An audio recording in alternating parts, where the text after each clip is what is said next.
What is up, everybody? Good morning, good afternoon, good evening, or good night, whatever time of day you are checking this out. This is another episode of J.K.Forreal Readin, where I basically just read, and you follow along if you want to. If you don't, that's cool too. So right now I'm in the middle. I just started Project 2025 Mandate for Leadership. Again, just want to reiterate that I'm figuring out what this is as I read. So I don't want anyone watching to assume that I agree with all this, and I'm just reading. All right, that's what it is. So in this video, I am reading Section 1, Taking the Reins of Government. Here we go. Section 1, Taking the Reins of Government. America's bicentennial, which culminated on July 4th, 1976, was a spirited and unifying celebration of our country, its founding, and its ideals. As we approach our nation's 250th anniversary, which will take place during the next presidency, America is now divided between two opposing forces: woke revolutionaries and those who believe in the ideals of the American Revolution. The former believe that America is and has always been systemically racist, and that it is not worth celebrating and must be fundamentally transformed, largely through a centralized administrative state. The latter believe in America's history and heroes, its principles and promise, and in everyday Americans and the American way of life. They believe in the Constitution and Republican government. Conservatives, the Americanists in this battle, must fight for the soul of America, which is very much at stake. Just 2 years ago, after the death of the last surviving Constitutional Convention delegate, James Madison, Abraham Lincoln warned that the greatest threat to America would come not from without, but from within. This is evident today.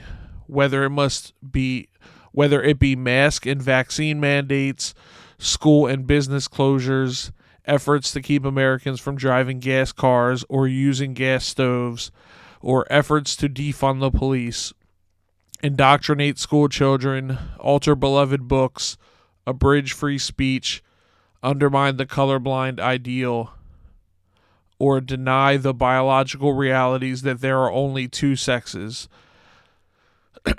The left's steady stream of insanity appears to be never ending. The next administration must stand up for American ideals, American families, and American culture, all things in which, thankfully, most Americans still believe. Highlighting this need, former director of the Office of Management and Budget, Russ Vought, writes in Chapter 2, "The modern conservative president's task is to limit, control, and direct the executive branch on behalf of the American people. At the core of this goal is the work of the White House and the central personnel agencies. Article 2 of the Constitution vests all federal executive power in a president, made accountable to the citizenry through regular elections. Our founders wrote, 'The executive power shall be vested in a President of the United States of America.' Accordingly," Vought writes, "it is the President's agenda that should matter to the department and agencies, not their own. Yet the federal bureaucracy has a mind of its own. Federal employees are often ideologically aligned, not with the majority of the American people, but with one another, posing a profound problem for Republican government.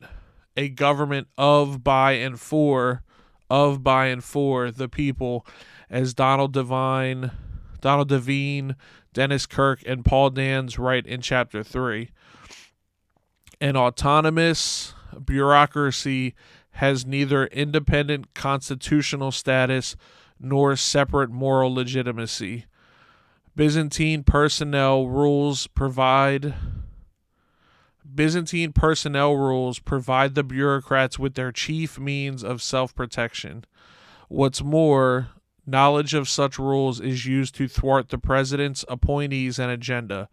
As Devine, Kirk, and Dans write, managing the immense bureaucracy of the federal government is impossible without an understanding of the key central personnel agencies and their governing laws and regulations. Many of these laws and regulations governing a largely underworked, overcompensated, and unaccountable federal civilian workforce are so irrational that they would be comical in a less important context. This is true whether it comes to evaluating employees' performances or hiring new employees. Only in the federal government could an applicant in the hiring process be sent to the front of the line because of a history of drug addiction or alcoholism, or due to morbid obesity, irritable bowel syndrome, or a psychiatric disorder. The next administration should insist that the federal government's hiring, evaluation, and retention and compensation practices benefit taxpayers, rather than benefiting the lowest rung of the federal workforce. In order to carry out the president's desires, political appointees must be given the tools, knowledge, and support to overcome the federal government's obstructionist human resources departments. Sorry, let me read that again. In order to carry out the president's desires, political appointees must be given the tools, knowledge, and support to overcome the federal government's obstructionist human resources departments. More fundamentally, the new administration must fill its ranks with political appointees. Devine, Kirk, and Dans observe that the Trump administration appointed fewer political appointees in its first few months in office than any other recent presidency. This left career employees in charge in many places. This can occur even after departments have been fully staffed with political appointees. Vaught writes that the White House Office of Management and Budget, OMB, should establish a reputation as the keeper of a commander's intent. Yet OMB is dominated by career employees who often try to overrule political appointees serving in the various executive departments. Empowering political appointees across the administration is crucial to a president's success. Above all, the president and those who serve under him or her must be committed to the Constitution and the rule of law. This is particularly true of a conservative administration, which knows that the president is there to uphold the Constitution, not the other way around. If a conservative administration does not respect the Constitution, no administration will. In Chapter 1, former Deputy Chief of Staff to the President Rick Dearborn writes that the White House Counsel must take seriously the duty to protect the powers and privileges of the president from encroachments by the Congress, the judiciary, and the administrative components of departments and agencies. Equally important, the president must enforce the Constitution and laws as written, rather than proclaiming new law unilaterally. Presidents should not issue mask or vaccine mandates, arbitrarily transfer student loan debt, or issue monarchical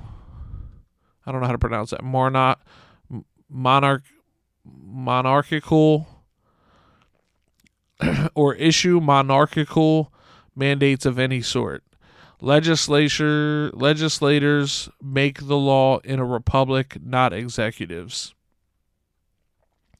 It is crucial that all three branches of the federal government respect what Madison called the double security to our liberties, the separation of powers among the three branches, and the separation of powers between the federal government and the states. This double security has been greatly compromised over the years. Vaught writes that the modern executive branch writes federal policy, enforces that policy, and often adjudicates whether that policy was properly drafted and enforced. He describes this as constitutionally dire and in urgent need of repair, adding, nothing less than the survival of self-governance in America is at stake. When it comes to ensuring that freedom can flourish, nothing is more important than deconstructing the centralized administrative state. Political appointees who are answerable to the president and have decision-making authority in the executive branch are key to this essential task. The next administration must not cede such authority to nonpartisan experts who pursue their own ends while engaging in groupthink, insulated from American voters. The following chapters detail how the next administration can be responsive to the American people, not to entrenched elites.